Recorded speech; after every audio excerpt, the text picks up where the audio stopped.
And your shape-shifting boss, Pam said.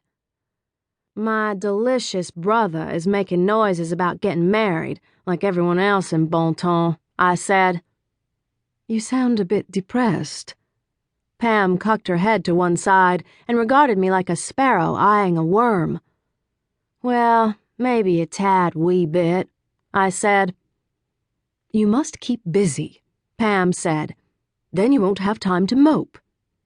Pam loved Dear Abby. Lots of vampires scrutinize the column daily.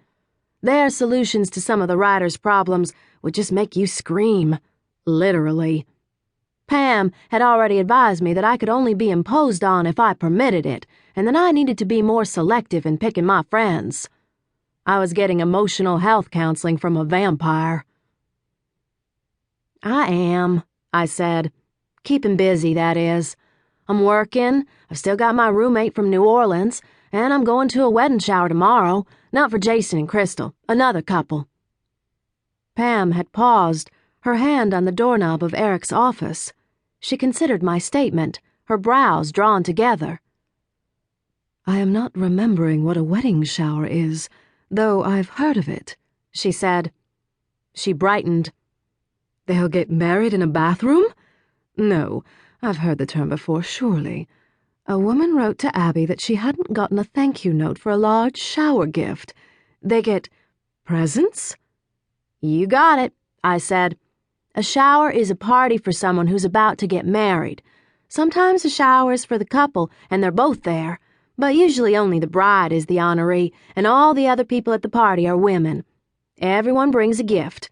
The theory is that this way the couple can start life with everything they need. We do the same thing when a couple's expecting a baby. Of course, then it's a baby shower. Baby showers, Pam repeated. She smiled in a chilly way. It was enough to put frost on your pumpkin, seeing that upcurve of the lips. I like the term, she said. She knocked on Eric's office door and then opened it. Eric, she said. Maybe someday one of the waitresses will get pregnant and we can go to a baby shower. That would be something to see, said Eric, lifting his golden head from the papers on his desk.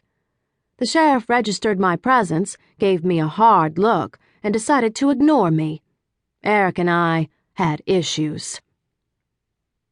Despite the fact that the room was full of people waiting for his attention, Eric laid down his pen and stood to stretch his tall and magnificent body, perhaps for my benefit. As usual, Eric was in tight jeans and a Fantasia t-shirt, black with the white stylized fangs that the bar used as its trademark. Fantasia was written in jazzy red script across the white points in the same style as the neon sign outside. If Eric turned around, the back would read, "The Bar with a Bite." Pam had given me one when Fantasia first got into marketing its own stuff.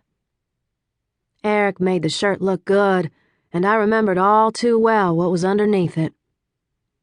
I tore my gaze away from Eric's stretch to look around the room. There were lots of other vampires crammed into the smallish space, but till you saw them, you didn't know they were there. They were so still and silent. Clancy, the bar manager, had claimed one of the 2 visitor chairs before the desk. Clancy had just barely survived the previous year's witch war, but he hadn't come out unscathed. The witches had drained Clancy near to the point of no return. By the time Eric discovered Clancy, tracing a smell to a Shreveport cemetery, Clancy was 1 vacutainer short of dead. During his long recovery, the red-haired vamp had grown bitter and snappish. Now he grinned at me, showing some fang. You can sit in my lap, Sookie, he said, patting his thighs. I smiled back, but not like my heart was in it. No thanks, Clancy, I said politely. Clancy's flirting had always had an edge to it, and now that edge was razor sharp. He was one of those vamps I'd rather not be alone with. Though he ran the bar capably, and he had never laid a finger on me, still he set off warning bells. I can't read vampire minds, which was why I found it refreshing to hang with them, but when I felt that tingle of warning, I did find myself wishing I could just dip into Clancy's head and find out what was going on in there. Felicia, the newest